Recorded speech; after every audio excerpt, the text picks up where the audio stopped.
Who do you think, how do you think this series plays out? Cleveland! Stop. Yes, What? I am picking the Cavs. First off, this is not the same Warrior team that we saw last year. It's not the same Warrior team that we saw 2 years ago when they won 73 games. And granted, you add on one of the best players in the league in KD. This is a different team. They lost 29 games this year. And if we saw anything in that series against Houston, is that they're vulnerable. And look, the way I would do it if I were Cleveland is I stick home on guys like Clay and Steph, especially in the third quarter where they shoot 51% from the field, which is erroneous, by the way. It's spectacular. And I lure KD into more of a one-on-one game. If there's one thing that can hinder the Golden State Warriors is if KD feels like he needs to do it all by himself. They are great when they get everybody involved and they pass the ball. And plus, I feel like there's something special about the year LeBron James. I'm sorry, Greeny. He's picking the Cavs. Yes, I'm picking the Cavs. You are picking. I'm being the only analyst on this network to pick the Cavs to win. You may be the only person on the planet picking the Cavs to win. I like being different. I'm going with the Warriors. I would have been that long line of Golden State Warrior logos on there because who else is going to average double figures the entire series with LeBron? He's going to need like 3 players to do that, right? So who are going to be those players? Kevin Love could be that. Yeah, but how is LeBron also going to have to play defense, be forced into playing defense against somebody, whether it's KD or Clay, whoever he ends up against, he's going to have to expend more energy on the defensive end of the court than he's probably had to the entire playoff series.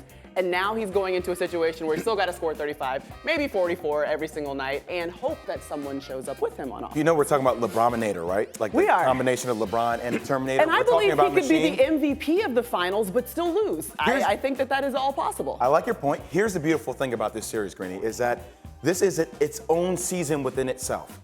So take all that stuff that happened throughout the course of the regular season and throw it out of the window.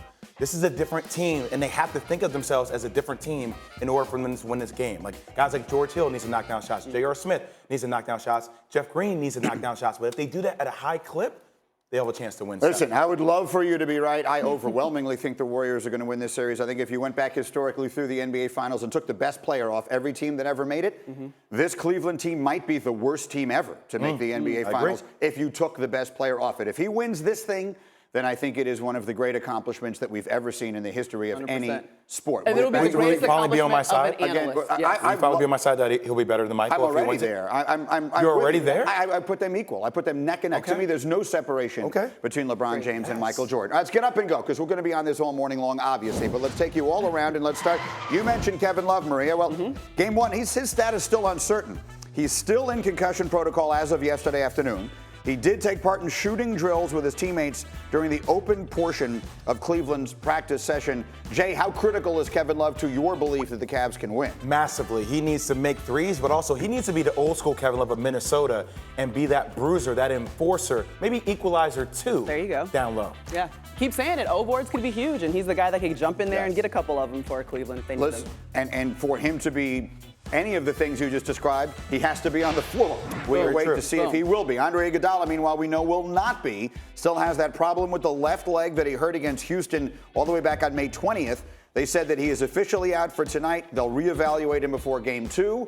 Jay, I guess this does feed into your narrative. This is a huge loss. It is. The versatility of AI is what makes him so special. On the defensive end, he's a guy that can give Klay Thompson, Draymond Green minutes off guarding LeBron, and also his ability to attack and slash the rim. Yeah, and Grady said it already. I mean, 2015 NBA Finals MVP, you're better with him on the floor, and we'll see whether or not.